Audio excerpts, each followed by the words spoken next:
I think it's odd to be affected by the death of somebody that you don't actually know. In my case, actually, it's two people in as many weeks, both of them intrinsic parts of my obsessions with music and cycling. Foo Fighter, Taylor Hawkins, and podcaster and journalist Richard Moore. Other than a quick shake of the hands here and there, I only really ever saw them on stage or heard them with my ears. Hawkins initially blew my mind live playing with Alanis Morissette in the mid-90s, and Moore on the groundbreaking cycling podcast and at a couple of live events I've been to over the years, the last one being on my birthday in 2019. I didn't know them, but their music and voices have been the soundtrack to decades of my life, really.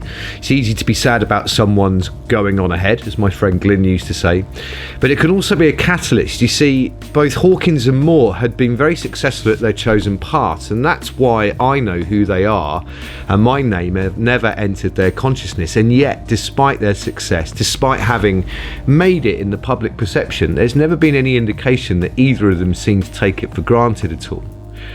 Moore's love of the sport, the athletes, the races, the countries, and even the cuisine was evident. He never stopped sounding like a fan. He was just able to put them into words better than the rest of us, and had a burning drive to bring more of that to more of us. He never stopped being one of us, a bike racer and a fan first and foremost.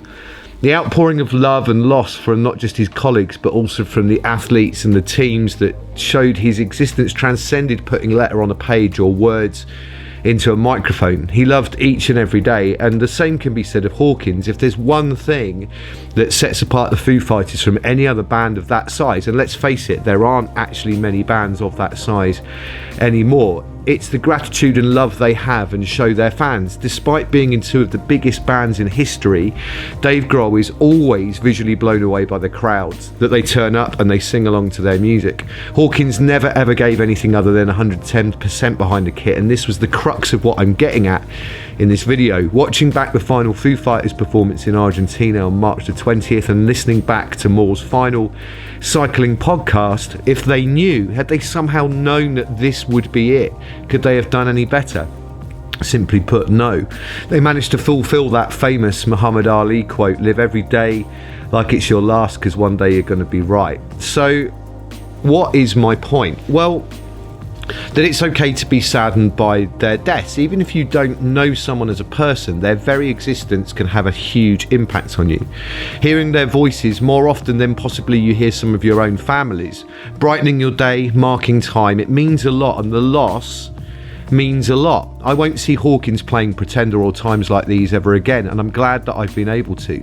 I won't see his surfer hair blowing on the stage fans whilst Dave Grohl grins at him like only a best mate can. I won't hear Richard Moore laughing at Lionel Birney's superb food analogies or playfully baiting Daniel Freeb's propensity to be a bit of a hipster. In fact, I will never hear him call Daniele Freebencini ever again, nor giving me an insight into the last kilometre of a race that I had just never considered.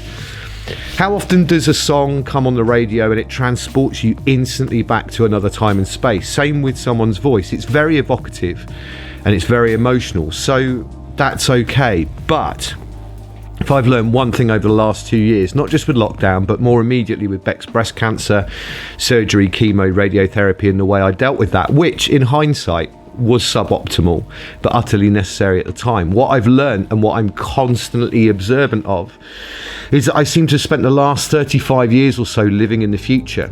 If I practice this, I'll eventually be able to play this. If we do this gig, that person might be there to give us a deal. If I do this training in 6 months, I'll be able to run this fast. If I buy this bit of kit, I'll be able to do this kind of film work, and so on. Always looking at 6 weeks, 6 months, or 6 years into the future. And that's okay. You have to, otherwise you might as well give up. But what about the next 6 minutes or 6 hours? Life is now, not tomorrow, not next week, not after Christmas, not the next race season. I'm 45, I'm 98 kilos, I have an FTP of 260 watts, I have a wife, 2 kids, 2 dogs, a house, a job, and businesses that I love, and I love all those things and I have them now. So what happens in the next 6 minutes or 6 hours?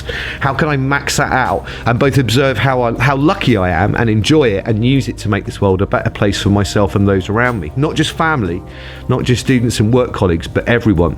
I have got a lot better at this over the last 2 years, and I know I have, but I know I'm not as good as Moore and Hawkins seem to be.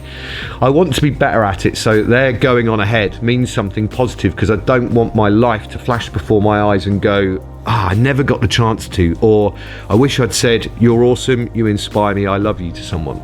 So really, it's no regrets, all in, all the time.